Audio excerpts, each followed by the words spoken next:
So magandang umaga po sa inyong lahat. Kamusta po? Kamusta po ang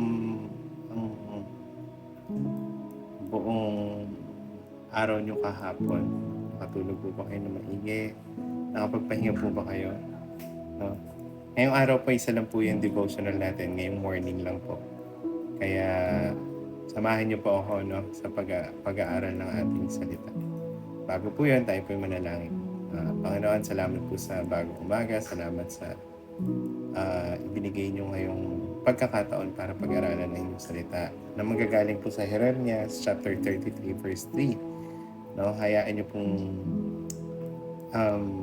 gamitin namin itong salitang ito upang maging paalala at maging daan, Lord, sa amin mas maayos pang relasyon sa inyo at komunikasyon sa inyo. Sa inyo po ang aming mga puso, isipan. Salamat, Panginoon, sa pangalan ni Jesus. Amen. Magandang umaga po ulit. No? Isipin po natin ito yung sa tuwing natin ito. No? Sa tuwing tayo may mga problema at hindi alam ang gagawin, kanino po tayo unang tumatawag? No? Sa kaibigan po ba? Sa pamilya? O baka sa sarili nating mga diskarte? Pero alam niyo po ba, may isang makapangyarihan na laging handang makinig at tumulong sa atin. No? Ito po yung sabi sa Jeremias chapter 33 verse 3. Ang Panginoon po nagsabi kay Jeremias nito. Siya po yung pinakamakapangyarihan sa lahat. Sabi po dito, tumawag ka sa akin at sasagutin kita. Ipahahayag ko sa iyo ang mga kahanga-hanga at mahiwagang bagay na hindi mo alam. Basahin ko po ulit sa inyong salita na galing po sa Jeremias chapter 33 verse 3. Sabi po ulit dito ng Panginoon kay Jeremias na Panginoon po, na siya yung Panginoon na sobrang makapangyarihan sa lahat.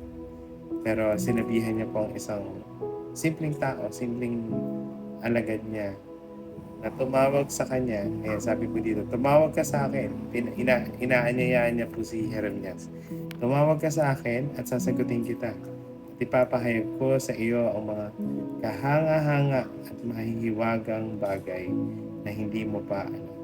Diba? Napakasarap po ng ganitong imbitasyon na galing po sa Panginoon na tumawag tayo sa Kanya o manalangin tayo sa Kanya. Diba? Napakaganda pong paanyaya ito sa atin ng Diyos. No? Ang title po ng devotion natin ngayong umaga, tumawag ka sa Diyos. Okay?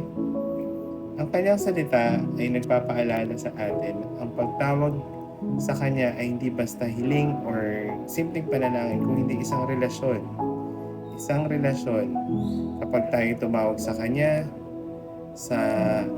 siya ay nakikinig. Minsan, maaaring iniisip natin na ang ating problema ay napakaliit o napakasimple para idulog pa sa Diyos. No?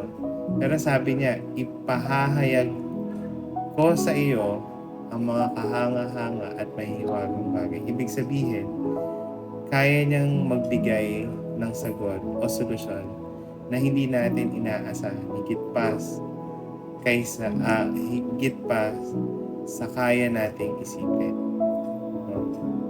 Isipin niyo po, ang sitwasyon po ni Jeremias, siya po ay nakakulong noong narinig niya ito mula sa Diyos sa gitna ng isang madilim at walang kasiguraduhan na kalagayan. Tinuruan siyang magtiwala at tumawag sa Panginoon. Ganon din tayo sa gitna ng ating mga hamon. Maaaring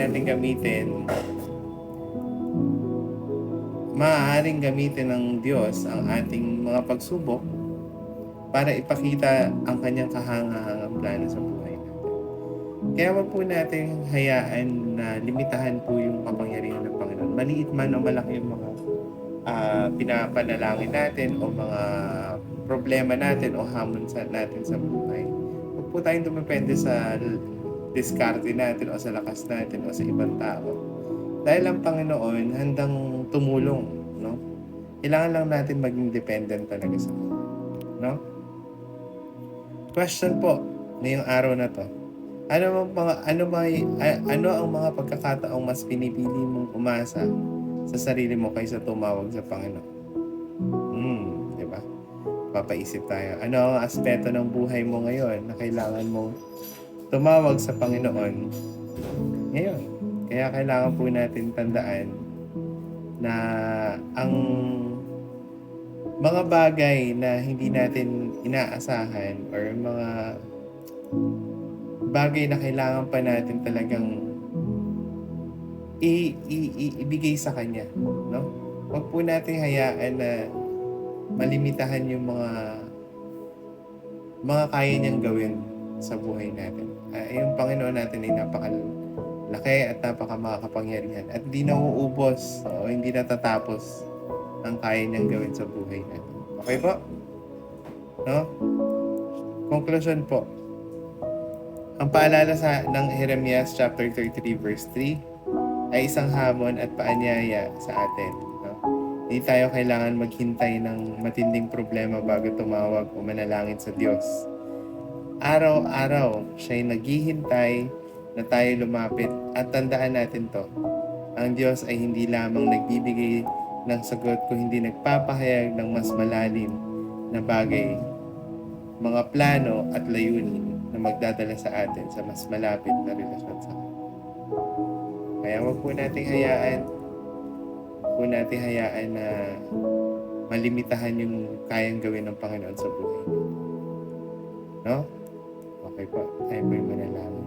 Panginoon, maraming salamat po sa paanyaya niyong tumawag, manalangin, makipag-usap po sa inyo.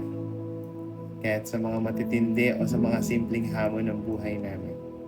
Patawarin niyo po kami kung minsan na inuuna po namin yung kaya namin gawin. O yung mga kayang gawin ng mga nasa paligid namin.